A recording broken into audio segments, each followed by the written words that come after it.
México. Vamos a volver momentáneamente al tema de la comparecencia ayer de la secretaria de Seguridad, Rosa Isela Rodríguez, y vamos a hablar al respecto con el senador Germán Martínez del Grupo Plural. Senador, ¿cómo estás? Buenos días. Muy bien, Pascal, un gusto estar contigo, buen día. Igualmente, pedirte una primera reacción a la comparecencia. Te ofrezco una disculpa porque en un par de minutos tendremos que hacer un corte comercial y te pediré que te quedes con nosotros, pero ¿cuál sería tu balance inicial de lo que se escuchó ayer en el Senado? Pues que no fue comparecencia de las Fuerzas Armadas, fue una explicación de la señora secretaria de Seguridad y que pues nos gustaría someter, esa es la palabra, y no le tengamos miedo, al control civil a las Fuerzas Armadas en materia de seguridad pública, porque lo dice la Constitución, simplemente la seguridad pública debe ser de carácter civil, esas son las palabras que dice la Constitución, no mando civil. Y entonces en cualquier parlamento del mundo se manda a llamar al general secretario de la Defensa para que explique. Hay una comisión de seguridad que por cierto es bicameral, en la que se puede llamar a comparecer, y ayer fueron solo acompañando a la secretaria de Seguridad los altos mandos militares. Yo los respeto, pero yo quiero un ejército con límites. Yo quiero un ejército que rinda cuentas, yo quiero un ejército fiscalizado. Germán, ¿me permites un par de minutos y seguimos la conversación? Por supuesto. Gracias. Aquí estoy a la orden. Volvemos enseguida con el senador Germán Martínez. Hacemos una pausa. Quédese con nosotros. Esto es Imagen. No le cambie. Como para que, antes de continuar la plática con el senador Germán Martínez, le informo que en cualquier momento comienza una conferencia de prensa por parte de la primera ministra británica Liz Truss, y una de las posibilidades es que ella presente su renuncia al cargo. Le estaremos informando. Germán, gracias por quedarte con nosotros. Nos llamó mucho la atención que después de que se había logrado un acuerdo en el Senado para que comparecieran y hablaran, es decir, no solo estuvieran presentes, sino hablaran los secretarios de Defensa y Marina por primera vez en la historia, eso se echó atrás apelando a la tradición. ¿Qué nos podrías comentar al respecto? Que tienen razón quienes hablan de tradición y que yo estoy por romper esa tradición. Pues también era tradición hacer fraude en este país y en algún momento era tradición la esclavitud. Entonces yo estoy por romper esa tradición. Pues ¿cuál transformación de este país si seguimos las tradiciones de antes?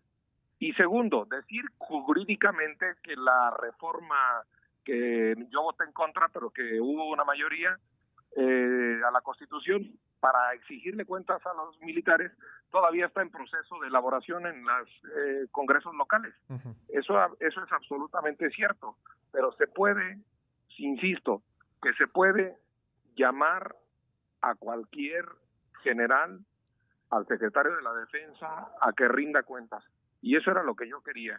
Y eso era lo que eso es lo que el país necesita, que en materia de seguridad pública, donde es la principal preocupación de la población, quienes están metidos en resolver la seguridad pública, como son los militares o como son la policía estatal o municipal, rindan cuentas, se les fiscalice, acepten crítica. Criticar al ejército no es ser antimexicano.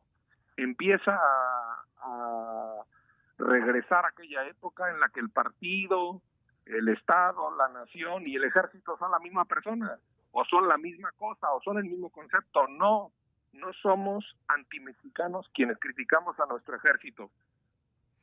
Es un poco irónico, no sé qué palabra usar, que quien encabezó la comparecencia ayer, quien habló a nombre del Gabinete de Seguridad, es la funcionaria a la que le quitaron el mando sobre la Guardia Nacional, y quien tenía el mando estaba ahí presente, pero no podía hablar o no quiso hablar o se le impidió que hablara. ¿Qué te parece?